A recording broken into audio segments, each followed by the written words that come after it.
Au cours des 9e journées départementales de l'enfance, les adultes étaient encore plus à l'écoute des tout-petits dans le cadre d'un concours de dessin qui réunissait les parents, visiblement fiers des capacités artistiques de leurs rejetons, qui exposaient le savoir-faire d'enfants épanouis et heureux de faire partie du schéma départemental pour l'enfance que ne connaissent pas tous les enfants de par le monde. Cette manifestation a été mise en place dans le cadre des journées départementales de l'enfance, car le CIDFF, Centre d'information sur le droit des femmes et des familles, en fait, accompagne, reçoit, informe beaucoup de familles tout au long de l'année.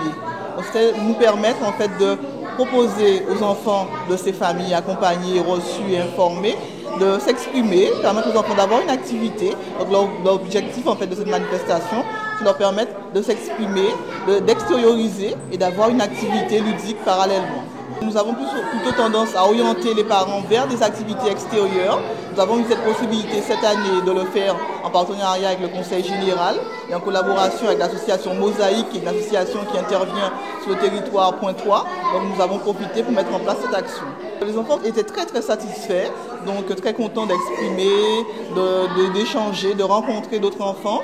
Donc éventuellement nous tenterons de voir si c'est une action que nous pouvons renouveler, voilà, ou perdurer, puisque les familles aussi sont très satisfaites en fait du résultat. Les esquisses étaient le fruit de l'imagination de ces enfants qui se font une idée de ce qu'est leur entourage actuel avec l'espoir de vivre les améliorations qui donneront un autre sens à leur existence. Le but n'était pas d'arriver forcément à un résultat précis, mais c'est simplement savoir utiliser la peinture, le crayon, un stylo et faire ce qu'on est capable de faire. Travailler leur imaginaire, d'ailleurs l'exposition est sur le thème de l'imaginaire, et leur permettre d'exploiter cela, cette activité-là, et de prendre conscience qu'ils sont capables d'intégrer un loisir et que ça peut leur permettre d'avoir un épanouissement supplémentaire dans leur vie et dans leur quotidien.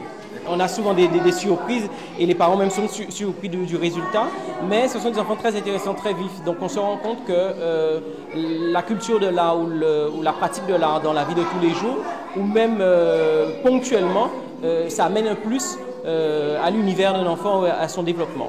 La pratique de cette activité-là n'était pas d'en faire de futurs peintres ou ni artistes, mais si cette activité-là peut leur permettre d'avoir un plus dans la vie de tous les jours, puisque là on retrouve de l'art partout, ça sera déjà ça.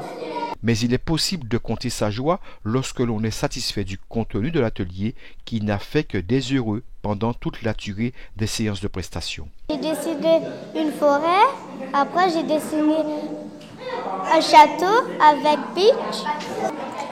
Il y a ceux qui ont fait des boîtes magiques avec des papillons, ceux qui ont fait des boîtes avec une lèvre qui chante,